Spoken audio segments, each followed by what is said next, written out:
This is Joe Zikas from YoNorthShore,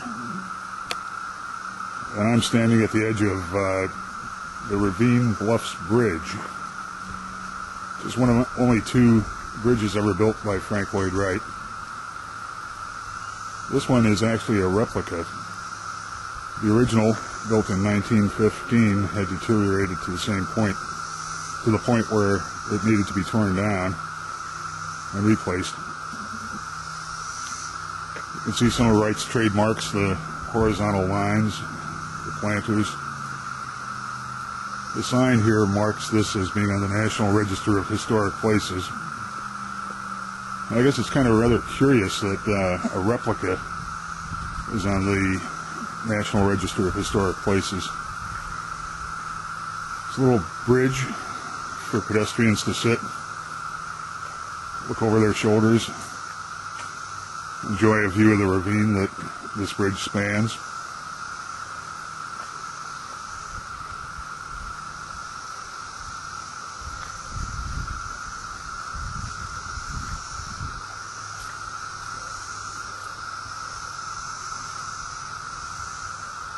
The bridge itself is like a beautiful piece of sculpture, and there are several other Wright sculptures down at the end of the block down here.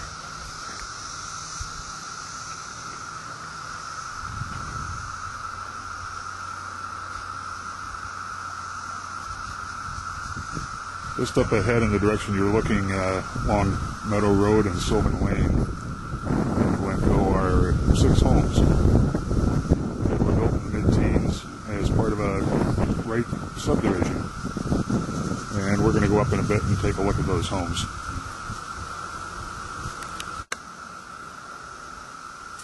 We're on a small path here below Frank Lloyd Wright's Ravine Bluffs Bridge. And this enables you to get a little bit of a look at the structure of the bridge.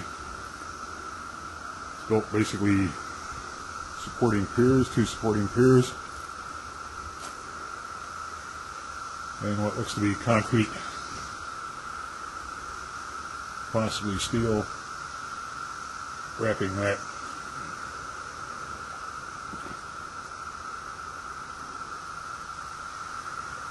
Up above this overhang is a small bench that's built into the side of the bridge. And then you can see the depth of the ravines down here in the extensive tree canopy that surrounds the narrow 1-lane bridge. This is one of the 3 sculptures in the area, and you can see it's marking the entrance to the Ravine Bluffs Subdivision. And of course, right there we have AT&T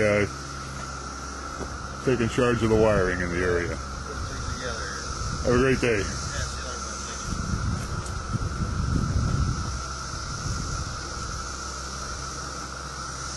Wright sculpture, and immediately behind the Wright sculpture a new home is being built, and it's a very un-Wrightian home, harking back to more English, more traditional forms of architecture, representing everything that Wright thought should be bypassed in favor of a Native American form.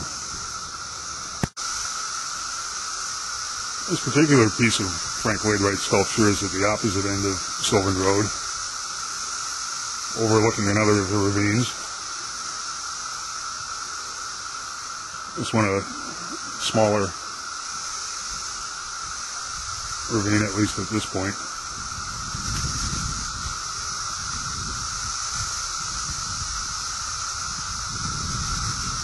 Not quite accurate to call this a sculpture, given the way it's constructed, but functions as a piece of sculpture. This is the 3rd of the Wright sculptures at the Ravine Bluffs Subdivision, marking entrance boundaries. This one's at the corner of Meadow and Franklin in Glencoe. And behind it is a home that has some elements that pay tribute to Wrightian architecture. Vertical windows, of course, would not be Wrightian, with only the small pair of them there, but they echo the Ravine Bluffs sign to a certain extent.